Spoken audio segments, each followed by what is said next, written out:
when you're buying a house, you can't just have the down payment saved. You need at least at least like twice that if you don't want to go into significantly more debt. And you need pretty good credit because y'all, if you're not buying a new house, there are a lot of things that you could possibly inherit. And let's give you yet another example of why. Oh, hi, I'm Bo. And I'm Win. Oh, goodness. And we are trying to find financial stability for us and his 3 kids, doing that one paycheck at a time. And part of that is buying a house. So we, as you could probably tell, did not buy a new house. So we inherited some problems. The previous owner fixed things himself. Well, themselves, because it was a couple. They fixed things themselves, and some things they fixed, and it made things more complicated and more expensive for us to actually fix later. First example. What? Oh, I was just going to say, and to be clear, some of the things they fixed didn't need fixing. But we'll get into that in a moment. With the door, they cut more holes than was useful and made everything more expensive. Oh, well, okay, so Yeah. let's get into it. So the first example is our lock situation. So this was our key situation for the house. Mind you, this is a 3-unit building. There's only 3 units. Why are there so many keys? I don't know. Currently, we have it down to this. Now. And a lot of these are copies. This right here is only 2 keys. Yes. So this isn't even as many keys as it appears to be. Yes. So we have significantly cut down on the number of keys. The situation was none of the locks matched. So each unit had at least 3 different keys to get into the unit itself, not just to get into the building. Minimum. Yes. And the garage was locked with a padlock. And the gates were locked with padlocks, which made things overly complicated to maneuver, like, living here. Also, the locks for this 2nd floor unit were all, like, at least, 100 years old? Because they're original to the building. It's 1909?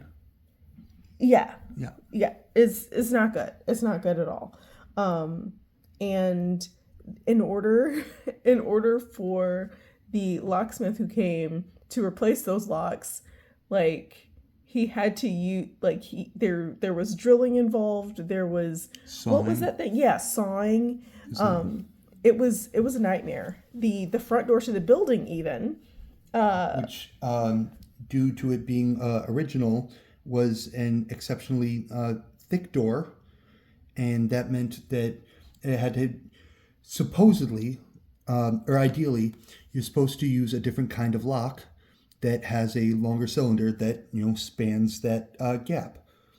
But instead of doing that, they just had him cut a larger hole and jammed the lock into the door to avoid having to pay for an appropriate lock. So just to replace that lock, we had to add plates because the hole in the door was too big for any lock. Yeah. Like they jammed the whole handle into the. Oh my God. Yeah, it's not good. It's not good at all. That's what I meant when I said earlier. Like some things didn't even need fixing. Fixed the wrong problem. That's what it was. Yes, they should have just gotten an appropriate sized doorknob, but instead they used a doorknob they already had and just made a bigger hole in the door, which created problems later. And the transaction for the locksmith hasn't cleared yet, so it won't be on the transactions for tomorrow's video. But it did already happen, and y'all, it's adding up. It's adding up. It's right there. Well, yeah, but I'm not going to show them that because it has our address and yeah, Details. so we have the invoice over here, but it has a lot of personal information, and that's not something that we need to dox ourselves with. So anyway, so we are down to just a handful of keys now. Yay. But still, the gates are still locked with padlocks, and we have to replace the basement unit doors before we can get locks put on it. So that's going to be an additional thing. But the way we have it handled, oh, and also the locksmith ran out of time for the second floor unit, and one of the locks was different than he expected. So He's going to handle that in the second round. yeah, he's gonna have to come back, and also different people have to come back to do the gates. Because welding. Yes, because welding, because it's a wrought iron fence. But yeah, so we've spent about over 5,000 on locksmith so far, and it's going to be another it's going to be another couple thousand before we're done. I'm hoping not more than an additional 2,000, but we don't yet have a quote on the gates, so I don't know how that's going to go. I just want to say real quick, different landlords in different areas may have different circumstances, but here in this city, we take the tenants, the neighbors' safety and well-being and peace of mind very seriously. And part of us owning a home means we are going to streamline the security for this place. We are going to update it. We are not updating everything like that, but y'all, locks and keys, absolutely. That does make sense. Yes. If nothing else, having 100-year-old locks that sometimes fail, which has actually caused the unit upstairs to have like a ding on the inspection for the housing allowance situation. Like if we fail 2 inspections in a row, then they can't. The voucher's gone. Yeah, the voucher's gone, and the government won't pay for the rent. So like. And it takes forever to get set up with that in the first place. Yes. So like we can't really afford to have like 100-year-old locks that sometimes fail. And also, not just because it passes inspection, but also because that's a safety hazard. Like if you don't have reliable locks, like it makes it easier for people to break in. It makes it harder to get out in case of a fire. Like it's not good. And if you need a key to exit your unit, that's also dangerous. So like having a key to exit our security doors for the back doors, like that's a fire hazard, and we're not trying to deal with that. So that's that. And then the next thing is security system. So we did get a security system.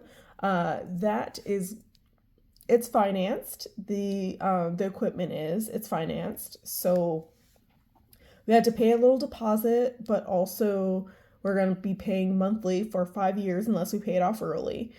So yay, more debt. Yay. But we do live on the south side of Chicago, which is not necessarily the safest area, even though like our actual like close in like our block and stuff isn't in bad shape or anything, but it's still the south side of Chicago, which is not super safe. So we did really need a security system. The previous owners also had a security system, but theirs was really old and not great.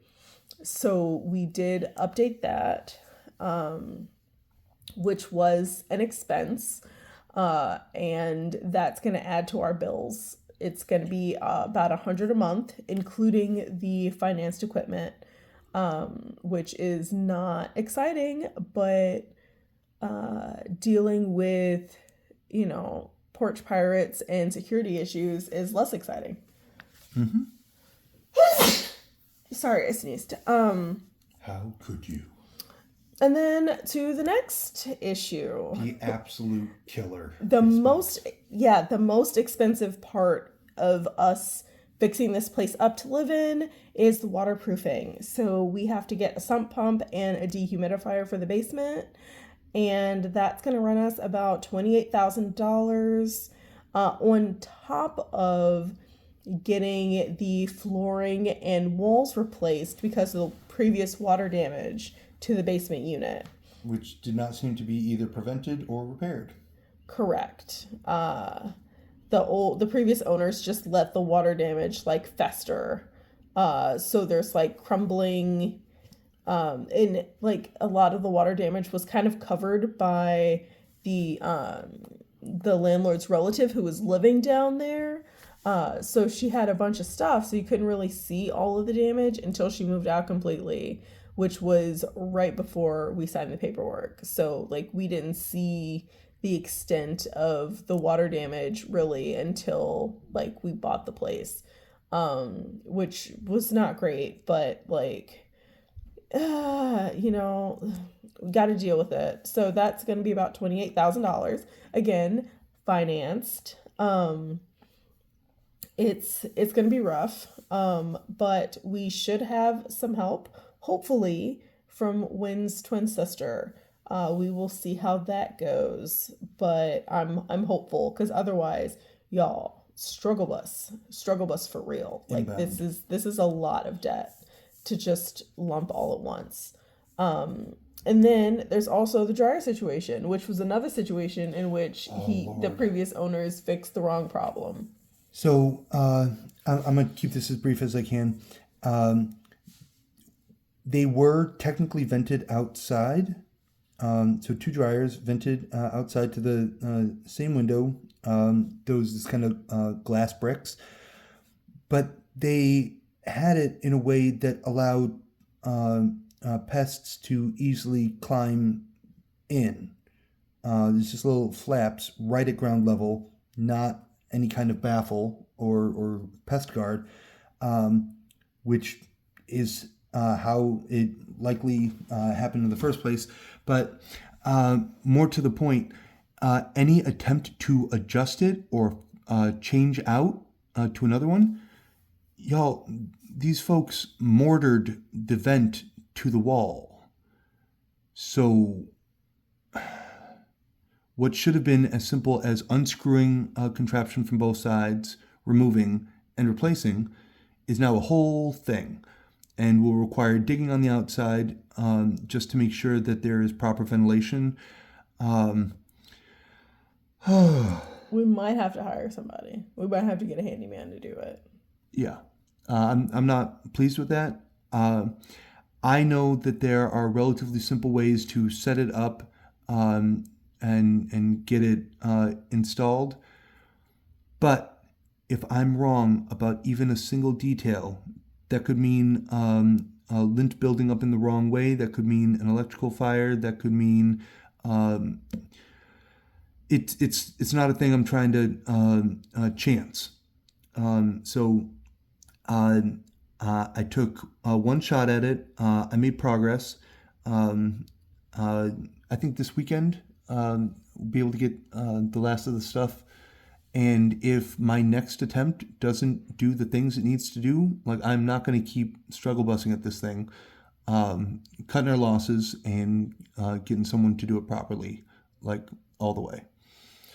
Which again, not my favorite, but we did not get this far. We did not experience the good and bad of home repair and home ownership just to do that same stuff over again, beating our head against a wall. I am very capable of repairing a lot of things, but there is no more important lesson that I have learned in all these years of taking care of a building. Know your limits, okay? I can replace a ceiling fan and light fixture unless it requires rewiring for a dimmer. I'm not going to touch that. That's my limit. I can repair under a sink. I am not entering past the line of the wall to twist those pipes. That's the limit. And knowing that and being comfortable with it is going to save us thousands. Because we've already seen what happens when someone thinks, oh, yeah, I could do that. Like, why waste money? To which they promptly go ahead and waste money by fixing it. So that's my little. Thank you for coming to my TED Talk. I'm good. Okay. So the last issue the last two issues really that we need to talk about is one, rebalancing the moving fund. I don't know if you've noticed, but I saved $10,000 for the initial month at the new place. Yeah, you did. I saved $10,000. I have spent more than that.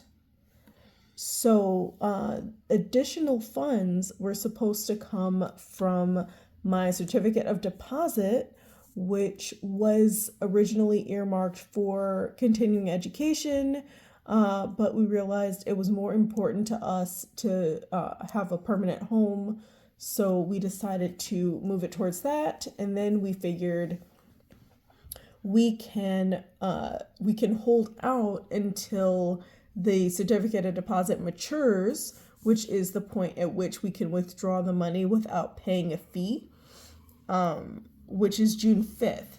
June 5th is not here yet. So funds spent over the $10,000 have been put on my credit card, our credit card, that we kind of designated as the house credit card. So all the things for the house, so paying for stuff through tools and stuff for the house, whatever. Not house shopping, but house maintenance things. All that stuff has been put on that credit card. And that credit card will be paid off when the certificate of deposit matures and I get that $23,000 out of there. So that's good at least. But in the meantime, having that debt does not feel too great, which brings me to debt. So That 4-letter word. Yeah. So I went from basically from being debt free to now all the new debt is in my name. So Wynn still has the debt that he had. So he has his student loans plural and that one collection account. Now all the new debts are under my name. So all the new debts are, I have a Home Depot credit card that I bought appliances with. And I financed the security system and the flooring because we got the carpet replaced in the bedrooms because dear God, kids and cat did not get along with carpet. And then what else is financed? Appliances, security system, flooring, and waterproofing. Oh. Yeah, the waterproofing. So all of those debts are going to be under me. So all the consumer debt, yay! Consumer debt is me, and then Wynn still has his student loans in that one collection account that is interest free, and he's just paying $50 a month. There's no reason to rush that. Correct. So our finances are about to look a lot different. Our net worth. Oof. Yeah, our net worth is going to struggle for a while. And I think this is it for debt though. Yeah. I don't think we should be adding any more debt. Especially if we get that help from your sister. Yeah. There's no car payment, just insurance. I'm just thinking of other kinds of common debt that we don't have to worry about. Yeah. I'm just talking about getting additional debt for the house. Oh, yeah, okay. So I think that's it. I think we'll just have the debt that we just added in the past like 2 weeks, and which is, to be fair, like $40,000. There's only one other thing I think that might need us to finance, and that would be HVAC. Oh, crap, I forgot about HVAC. But we are not crossing that bridge yet. It is... We have to cross it before July, though. Yes. Because the inspection? No, because if we're going to have a tenant in the basement, they need heating. Yeah. But... And also, we need to clean the vents, because the vents haven't been cleaned. In question mark. Like ever. Yeah, because they put in the forced air, and the tenants upstairs already lived here when that was put in. Yeah, there's no reason to have any faith in the previous landlords at this point. They said they'd never been cleaned. Like, they said that. Oh. So yeah, there's apparently we are gonna have more debt. So our next like debt confession is gonna be in August. And it's not going to be great, but it's something, it's manageable. We can do it. It's going to hurt. Basically, we're going to be broke for the next like few years. At least we've had some practice. Yeah. And we know enough to know that the things we are choosing to invest in raise the quality of life for us and our upstairs neighbors, but down the road, as reasons to appraise this place, and this is way down the road, may come up, these are things that will significantly improve the value of this property. Imagine how much this place would have cost if there had been no damage in the basement. Well, yeah. If the security system and the HVAC were all up to date, we wouldn't have been able to afford it. True. But also keep in mind that when the house value goes up, so do property taxes. Yeah. And insurance. Capitalism. Inflation, Yeah. So I don't want to think about like the value so much. So when we do our net worth every month, we're gonna go off of the assessed value from the government. We're not gonna like speculate. It's gonna be based on property taxes, so that we can stay kind of grounded to an extent. Speaking of which, we got to get an electrician to ground things to the main. Yes. Which I think I can arrange. Yes. Okay. But the electrician, that shouldn't be financed. We should be able to pay for that outright. Yep. It's the HVAC that is question mark. And again, as far as like having savings beyond your down payment for a house, stuff like HVAC and locksmiths and all that, like you're not gonna have firm numbers to base things off of without those contractors physically coming to the house and giving you quotes. So there's only so much planning you can do for that. Like you can have your savings set up so that you have like a general ballpark of what you think a house might cost, but you're not going to know until professionals come and assess and decide how much they want to do that work. And really you need multiple quotes for each thing. And it can vary wildly. And just because someone gives you a cheaper quote doesn't mean that they're the best choice, because some people's work is questionable and some people's work is exceptional. So there's like a lot of judgment going on with that, and you need to be prepared for that when you're buying a house, especially when you're not buying a new build. Now, that being said, even new builds, there have been people who regret buying new builds because nowadays buildings are being put up with lower quality components, and they, even though they're new, they still have problems that have to be fixed. So just because it's new doesn't mean you don't have to put additional money into it off the bat. So please keep in mind, y'all, if you're going to buy a house, like, this isn't, you can't just like, Not a game. you can't just pay for it, like pay your down payment and think that that's all you're going to spend for the foreseeable future. Like, you have to have more money sitting there. Like, you at least need a good solid emergency fund in case like something happens. Even if there are no problems, even if there are no red flags set off by the inspector initially, like, roofs need to be repaired on a schedule. Furnaces need to be replaced. Foundations that had nothing wrong with them may need to be sealed. Sure, that too.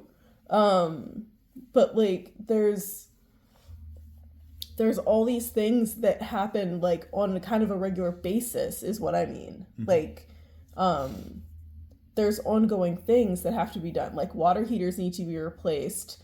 One of our ovens, like, the pilot light went out, so that has to be replaced. Like, there's some small things, some large things, but you don't know really until you get in there and you see what's going on. Or, you know, a good inspector can give you kind of a ballpark, but even they like can't tell you exactly how much everything will cost because it's according to the different companies, the different contractors that you work with.